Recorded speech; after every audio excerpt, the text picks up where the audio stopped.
Night that he was murdered.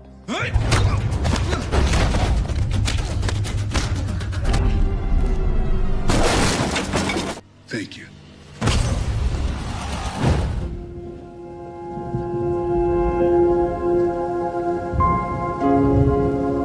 Halo semuanya, gimana kabar kalian hari ini? Semoga kalian selalu sehat ya, dimanapun kalian berada.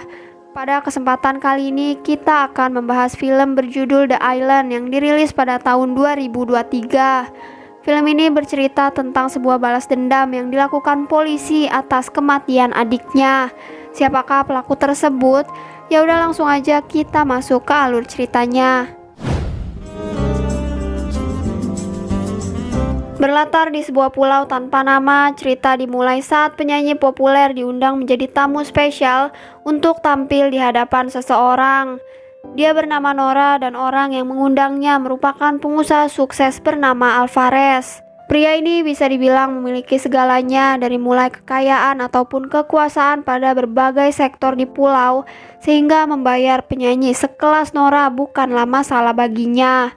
Dia pun menjamu Nora dengan memanggilkan pelayan yang menyiapkan apa saja yang Nora inginkan. Bahkan karena dia menyukai penampilan Nora barusan, dia menawarkan bayaran 3 kali lipat dari gaji Nora di kota agar Nora mau bekerja di bar miliknya. I'm offering you 3 times whatever you make in. Sebelum Nora menjawab tawaran itu, pelayan bernama Akim datang bermaksud memberikan segelas anggur untuknya. Namun Akim menumpahkan minuman tersebut hingga mengotori baju Nora secara tak sengaja. Melihat reaksi Akim yang sangat panik, Nora memaafkan kesalahannya karena menganggap hal itu adalah suatu yang wajar. Tapi sebaliknya, Alvarez justru tidak memberikan toleransi untuk kesalahan sekecil apapun. I'm sorry, ma'am. It's okay. I'm so sorry. Seketika Nora membeku saat menyaksikan aksi pembunuhan di depan matanya. Nora tidak mampu mengucapkan sepatah kata, bahkan dia kesulitan untuk sekedar menggerakkan anggota tubuhnya. Detik ini juga Nora tahu Alvarez adalah sosok yang sangat mengerikan. Pria itu memaksanya bekerja di sini tanpa bisa dibantah. You work for me now. Adegan berpindah di Los Angeles ketika pria bernama Mark dan Phil menemui 2 orang bandar untuk bertransaksi. Namun ketika kesepakatan hampir terjadi, mereka melanggarnya karena Phil justru ditodongkan senapan laras panjang. Mereka bermaksud menjebaknya dengan mengambil uang sekaligus barang yang akan dijual. Tapi siapa sangka bahwa Mark dan Phil bukanlah pembeli biasa. Mereka adalah polisi yang menyamar dan bertujuan untuk menangkapnya. Tepat setelah mengalahkan 2 orang tersebut, Mark mendapatkan telepon dari ibunya yang mengabarkan bahwa adiknya meninggal dunia. Saat itu juga Mark yang sudah lama tinggal di kota langsung berangkat ke kampung halamannya yang terletak di sebuah pulau. 7 tahun terakhir Mark memang merantau ke kota, dan kini kembalinya dia ke pulau, dia harus menghadiri pemakaman adiknya yang ternyata adalah Akim. Namun naas, kematian Akim telah dipalsukan karena dia ditemukan tidak bernyawa di pinggir pantai tanpa ada saksi yang melihatnya. Selesai acara pemakaman, Mark pulang ke rumah hingga ibunya bercerita bahwa sejak 7 tahun belakangan, pulau ini sudah memiliki banyak perubahan. Hal itu membuat Mark ingin menyelidiki kematian adiknya yang terasa janggal. Namun sang ibu langsung melarangnya karena beliau khawatir kehilangan putranya untuk kedua kali. It's gonna be okay.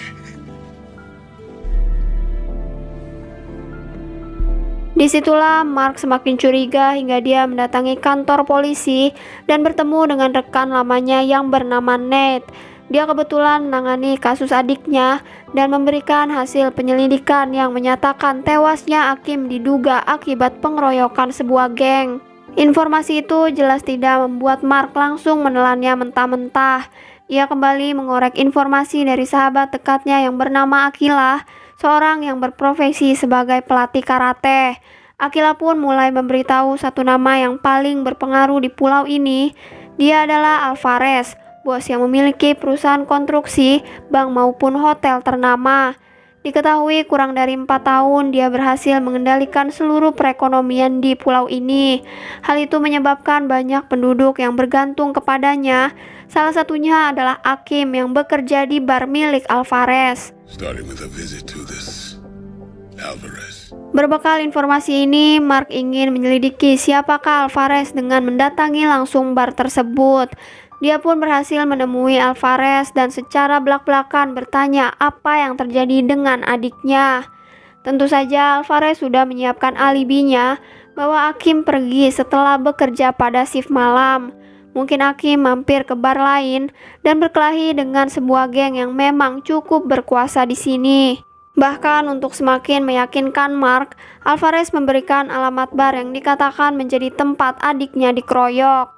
Tapi karena Mark yakin pria ini berbohong, dia pun mengancam bahwa hidup Alvarez tidak akan tenang jika dia berani mengusik keluarganya. It's about to get very bad for you here. Pergi dari sana, Mark menemui teman lamanya untuk meminta kunci di mana dia menyembunyikan paketnya. Mark pun membuka kotak rahasia yang dia simpan sejak beberapa tahun silam, berisi perlengkapan senjata yang ia miliki. Lalu malam harinya dia langsung mendatangi alamat yang sudah diberikan oleh Alvarez.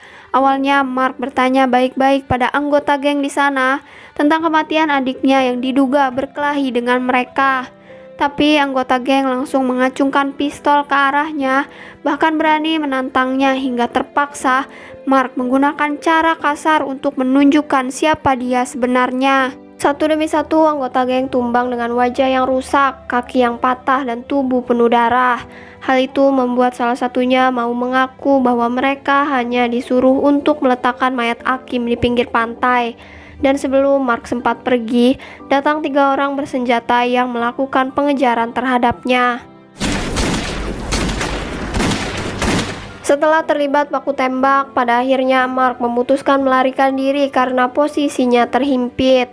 Ternyata 3 orang itu adalah suruhan Alvarez dan mereka kembali diperintahkan ke rumah Mark untuk menghabisi ibunya. Maka sesampainya di rumah orang tua Mark, ketiga orang itu menyusup ke kamar ibunya dan langsung melakukan penembakan. Meskipun rencana tersebut berakhir gagal ketika mereka tahu di balik selimut itu hanyalah sebuah bantal. Di sisi lain, sang ibu sudah aman karena dia diungsikan di rumah Akilah. Sementara itu, polisi di bawah perintah Ned langsung turun ke TKP dan mereka sudah membawa para korban yang terluka. Tapi tidak ada satupun dari mereka yang mau membuka suara tentang penyebab insiden ini bermula. Tidak hanya itu saja, Ned juga mendapat laporan tentang rumah orang tua Mark yang baru dibobol. Mark pun memberitahu agar Ned tegas dalam menemukan pelakunya, karena siapapun dia, pastilah orang ini serius ingin mengusik keluarganya. Oleh sebab itu, Ned menyarankan agar Mark menemui seorang penyanyi yang bekerja di salah satu klub. Informannya pernah memberitahu bahwa pada malam kematian Akim, penyanyi bernama Nora ada di tempat tersebut. Island needs help, and I can't do it alone. Keesokan harinya, 3 orang suruhan Alvarez langsung dieksekusi akibat kegagalan misi tadi malam. Mereka dihabisi dengan cara yang sangat kejam hingga tewas hanya dalam waktu beberapa detik. Sementara itu, Mark mulai menemui Nora di hotel tempat dia tinggal. Wanita itu terlihat mengalami trauma hebat sehingga Mark menjanjikan akan mengeluarkannya dari pulau jika Nora mau memberikan informasi tentang kematian adiknya. Awalnya Nora ragu karena kejadian itu masih sangat menghantui, tapi akhirnya Mark berhasil meyakinkannya hingga Nora menceritakan dengan sebenar-benarnya. Setelah itu, Nora pun dijemput oleh Ned yang akan mengantarnya sampai menaiki kapal. Nantinya saat tiba di penyeberangan, Nora akan didampingi oleh rekan polisi Mark yang bernama Phil. This boat will take you to a taxi that will get you to the airport. If the demons you carry, the ones in your head behind with this island. Di lain tempat, Mark mulai menjadi buruan pembunuh bayaran yang disewa oleh Alvarez. Kali ini mereka mengetahui tempat tinggal Akilah, sehingga Mark membawa ibunya kabur sampai ke tengah hutan. Selama pelariannya, mereka terlibat tembak-menembak sengit sampai Mark menghubungi Ned untuk membantunya. Dan lewat pertolongan tersebut, pada akhirnya para penjahat itu berhasil diusir pergi.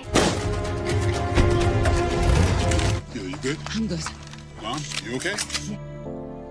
They're gone for now. Yeah, these guys were not it. Waktu pun berjalan hingga Alvarez baru tahu bahwa Nora telah melarikan dirinya. Selama ini dia telah menyekapnya dan menyewa seseorang untuk rutin memberikan obat bius agar Nora tidur di jam tertentu hingga dia tidak bisa kabur. Oleh karena itu, Alvarez menjadikan penjaga hotel sebagai sasaran dari amukannya. Di waktu yang sama pula, Ned mendapatkan email dari Phil berupa keterangan sidik jari pelaku yang telah mengejar Mark. Akibat keterbatasan alat di sini, dia memang meminta bantuan Phil mengungkap pelakunya yang ternyata merupakan anggota kartel Columbia yang terkenal sangat kejam. Tahu bahwa musuhnya merupakan penjahat kelas atas, Ned menyalin informasi berisi nama-nama pelaku. Lalu salinan itu dia berikan pada pendeta gereja jika sewaktu-waktu dia tak selamat. If anything happens to me, open it and I trust you know it. Di malam harinya, Mark dan Akilah sudah menitipkan ibunya pada kerabat terdekat. Kini Mark memikirkan rencana berikutnya, bagaimana cara membalaskan dendam paling pedih untuk Alvarez. Hal itu membuat Akilah takut kehilangan Mark karena ternyata Mark bukanlah sahabatnya melainkan mantan suaminya. Dan saat mereka masih membahas masa lalu, Ned tiba-tiba muncul dalam kondisi yang kritis. Bahkan terjadi pula penembakan hingga berujung penculikan terhadap Akilah. And we played cricket together until we meet again. Insiden tadi malam tidak hanya membuat Akilah terculik, tapi juga menyebabkan Ned tewas saat dalam tugas. Hal itu membuat Mark berbicara di depan penduduk setempat bahwa banyak orang yang sudah menjadi korban dari kebengisan Alvarez. Kini mereka harus bersatu untuk melawan dan mengakhiri kekuasaan Alvarez di pulau yang mereka tinggali. Kematian Ned membuat Mark berinisiatif mengambil alih tugasnya di kantor polisi. Dia pun mendapatkan bukti-bukti dari pendeta berisi sebuah daftar nama pelaku yang pernah Ned berikan. Gotcha. Adegan berpindah di tempat tersembunyi ketika Akilah dalam penyanderaan Alvarez. Secara kebetulan, dua orang anak kecil melihat adanya asisten Alvarez sehingga mereka melaporkan pada Mark terkait lokasinya. Seiring dengan didapatnya informasi itu, Phil datang ke pulau bermaksud untuk memberikan bantuan. Alvarez juga menghubunginya secara tiba-tiba untuk mengajak pertukaran antara Nora dan Akilah. Oleh karena itu, Mark langsung meminta bantuan Phil untuk membentuk tim penyergapan pada esok hari. I need you to assemble a team. We leave first thing in the morning. Keesokan paginya, Phil dan tim polisi menyerbu hotel kosong di mana Akilah disandra. Cukup sulit untuk menemukannya karena banyak penjaga yang tersebar hingga sejumlah polisi berujung terbunuh. Namun pada akhirnya Akilah berhasil ditemukan dan Phil langsung melapor pada Mark bahwa kondisi Akilah telah aman. Dari situlah Mark yang sedang berhadapan dengan Alvarez menyampaikan tentang kondisi Nora yang sudah dipulangkan. Dengan begitu kesepakatan akan batal dan Alvarez telat menyadari bahwa dia telah masuk dalam jebakan yang dibuat oleh Mark, di mana semua penduduk telah mengepungnya dengan senjata di tangannya. Detik ini juga Alvarez bisa saja ditembak dengan mudah, tapi alih-alih melakukannya, Mark malah menantang Alvarez untuk berduel hingga dia menghabisi Alvarez sama seperti yang dilakukan pria itu terhadap adiknya.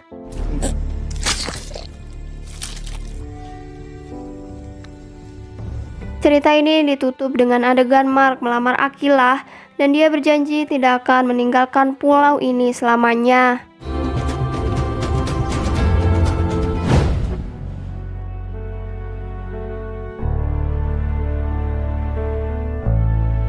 Itulah akhir dari balas dendam yang memang pantas didapat oleh pelaku kejahatan.